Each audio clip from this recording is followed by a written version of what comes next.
For the simulation of half controlled converter and power electronics, we have to go for the simulink. So directly we will go to the simulink. Then we have to go for the create model. In that, you have to go for first save the model by some name. So which we will say that it may be having some name, but file should be saved by .mdl extension. So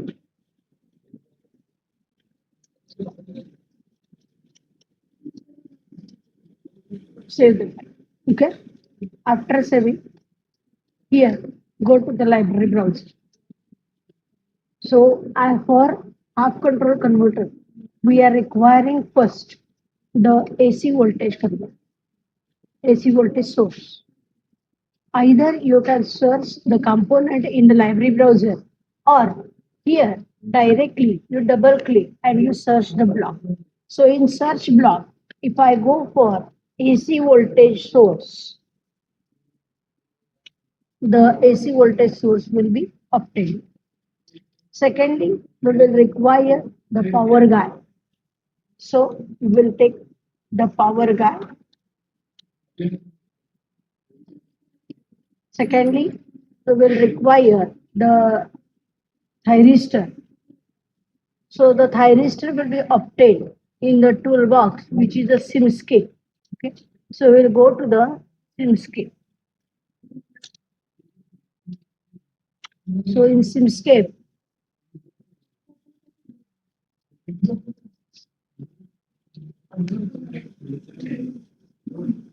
go to the electrical. In that, go for the specialized power systems, in which we will see the power electronics icon. And in that power electronics icon, you will get the detailed thyristor component which we were requiring. Okay. For this thyristor, we are requiring the pulse generator, right? So we will search the pulse generator and we will obtain it. Okay. So this is the first generator. Secondly, we will require the scope. So scope should be there.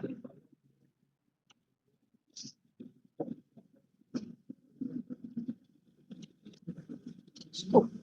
Okay. Next, to measure the voltages and currents, we are requiring the voltage measurements and the currents. Okay. So we will go for the voltage measure. So for measuring the input voltage, we will require one, and for again to measure the output voltage across RLC load. Now first we will see the RLC load here. So RLC load, we will search for that. So series RLC. Okay. So this is RLC. Again for that we are requiring voltage measurement. So we'll go for the voltage measurement. So this is voltage measurement. For measuring the anode to cathode current, we are requiring the current meter or the ammeter. So this is the current. So all this component we have collected. Now we have to connect these components to each other, and then we have to make the connection in between them. Okay. So for that, we will first drag and drop some components directly, and we will connect them to each other. Okay. So this is connection. Now for that, first of all, we will connect the anode to cathode source. So directly the anode to cathode source will be connected. So this is connected to the load. Okay.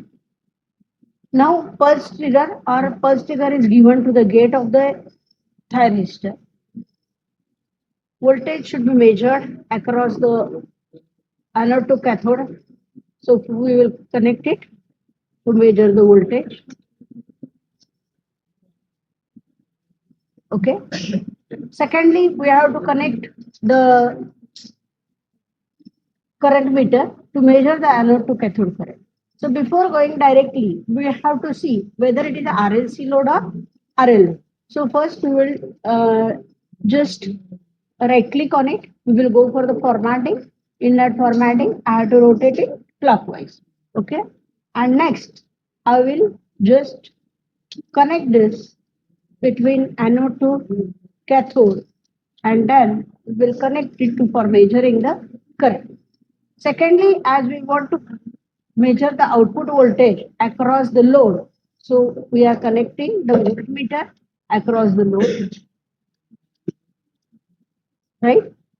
And now the current, we will see the scope parameters.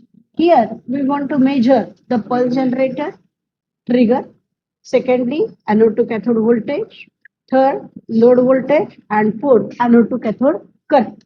Okay, so I will double click it on, go to the file, number of ports, go to the more, and give it here number of ports to be as a 4, and apply and okay.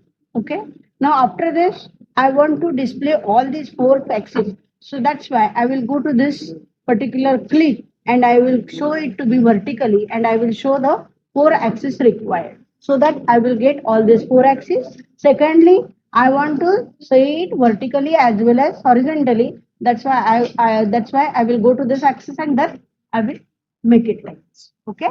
So this is just for setting of your scope. So obviously after setting of the scope, we will go to the setting of every parameter. This is for pulse generator. For pulse generator, if we double click it on, it will be having the properties. So it is time based. For time, it is use simulation time, amplitude 1, period. Now, as I am giving the 60 hertz frequency, I have to go for point not 166, which is a period. Okay, pulse width is 5. Now, phase delay. Phase delay depends upon how much angle you have to give. Here, for 45 degree or 60 degree, you can calculate as per the period of it. So, this is, I think, point 0 point not, how much it is? 2, not 2, 8. Okay, so this is in second. It's correct? Not 2, 8. Okay. So apply and then okay. This is setting for the pulse generator, right? After that, we will go to the voltage source. Here, the peak amplitude is 100 into square root of 2. Okay, and here frequency is 60 hertz. So apply. Okay, right? Right? Now, after this, we have to go for the RLC load setting. In RLC load, we only require the R load. Okay. So, nominal voltage is 100. Okay. 60 hertz. Here 10E. You just take it as a 1. Active power wattage, that is 100. Then, no reactive power because we are not requiring capacitance and inductance. So, apply and then okay. 1 minute. This is inductive power is 0 and capacitive power is also 0. Okay, and then apply and okay. So it will show you now the resistive load only, right? Now after the setting of pulse generator, AC input source and load, we will connect all this to the scope. So first input to this scope will be, I will format it, size. Okay. Okay. So first input to this particular scope is your pulse generator input. So I will connect it. Okay. Second input is the current, anode to cathode current. So I will connect it to directly current meter. Okay. Third input is the 1 minute. Third input the output voltage. So third input is output voltage. And fourth input is the input voltage which is supplied to the anode to cathode. Okay. So these connections we have given. So this is a full circuit diagram and the setting of our particular half controlled converter. Okay. After this, now we will go for the simulation. Now in simulation part, stop time you can select as per your requirement. Either it will be 10, it will be 0.06, it will be 1, 2, whatever you require. Okay. So now after this, we will go for the simulation and we will show it to be as a run. Okay. After this, here it is showing some error, so we will delete it.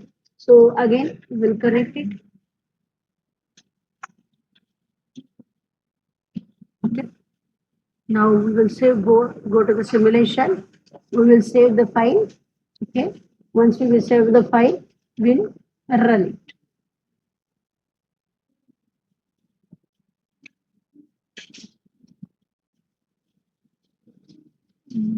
So you can rename. Okay. So it's giving the problem for renaming for the this one.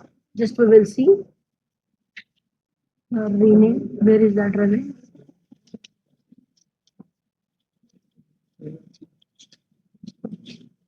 So as H2. Okay. Dot MD. Right. Save. Right. So now again I have saved it by another name. So plus after simulation running, I will open the scope. Now after opening the scope, you will see these waveforms. Okay. Now actually these waveforms are correct. Only the thing that we have to go for the CT. So for this we will go for the number of file of the scope, number of ports, and we will go to the mode. Okay. Here we will go for the display. So first channel active display is first. So here I will go minimum to be as a 0 and maximum to be as a 1. Okay. And we will apply and we will okay. Okay. We will change scale this. Okay. So next second is number of second port is, that is we have to go for the current, right? So second port. So the for the second port we will go to the -1 minimum and maximum to be as a 5. Okay. We will apply and we will okay. Correct.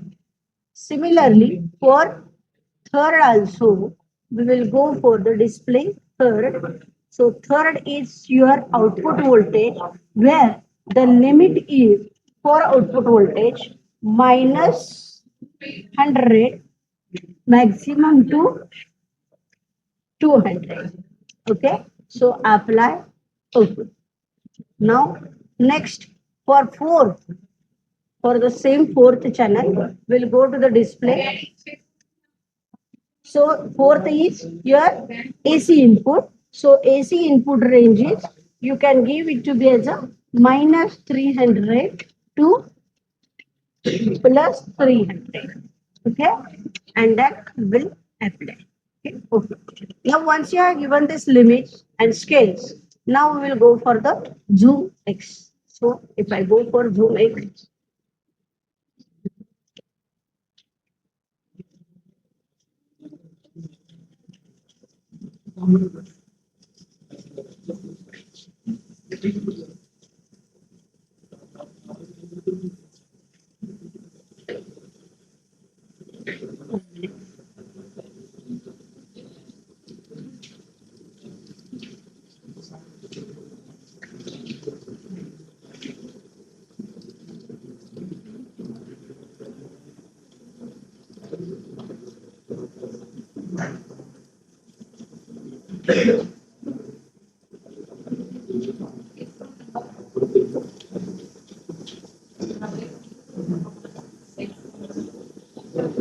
yes.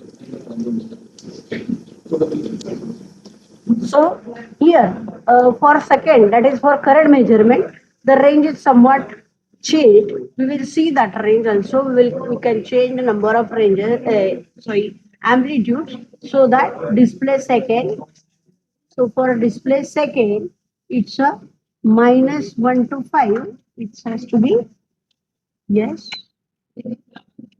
it's a 5. So apply. Yes, it changed. Okay. So if I say okay, yes. Now you can see the pulse trigger here in the first on the first axis, which is having amplitude 1.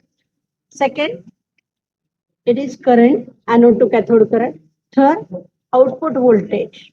And fourth is the AC input voltage. If suppose, so here, first of all, as you can change the amplitudes here in the display port, we will get the output accordingly on the scope. Okay, it's just like the volts per division norm which is available on the CRC. Okay, so if suppose I will be saving this. Okay, so I will minimize this. In first trigger, if I go for another, what I can say that something time per division, and if I change it to be as a 40, and if I apply, the angle will be different, right? So okay, and if again I will go for first saving this file. Okay, once I save this file, angle I have changed, again I will run this.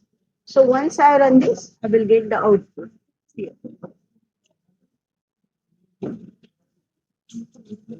See, yes, I changed the angle, triggering angle. Okay, as I change the triggering angle, you will get the output to be as a gradient. Okay, so this is all about the half control converter. Thank you.